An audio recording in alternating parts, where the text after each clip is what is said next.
You know that feeling when you're at a party and people are talking about something that's been in the news, something that you know is important, but you feel totally ignorant about it, so you kind of nod along, trying not to look panicked, and just hope that no one asks you a direct question?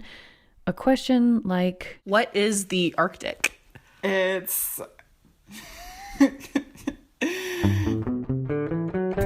Arctic is a region of the world, and I don't know if it's just the upper latitudes. When you think of the Arctic, what do you visually see in your head? Polar bears on ice caps. Like snow and science-y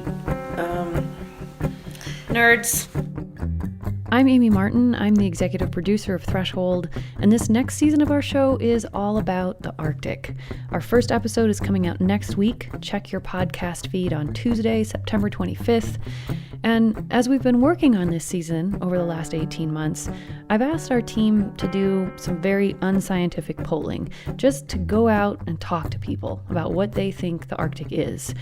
And it seems like this is one of those panic-inducing topics, one of those things we all feel like we're supposed to know about, and we mostly don't. Which is the Arctic, the upper or the lower? The upper.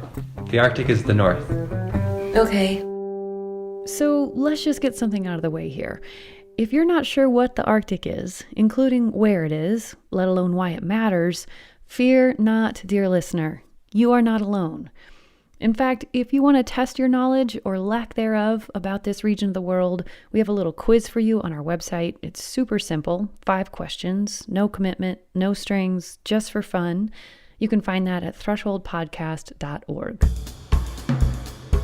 And whether you're an Arctic expert or an Arctic newbie, you've probably noticed that this region is getting mentioned in the news a lot more than it used to. And that's because of climate change. The Arctic is warming about twice as fast as the rest of the planet. And that really matters. It matters to everyone who lives there, and it matters for all the rest of us too.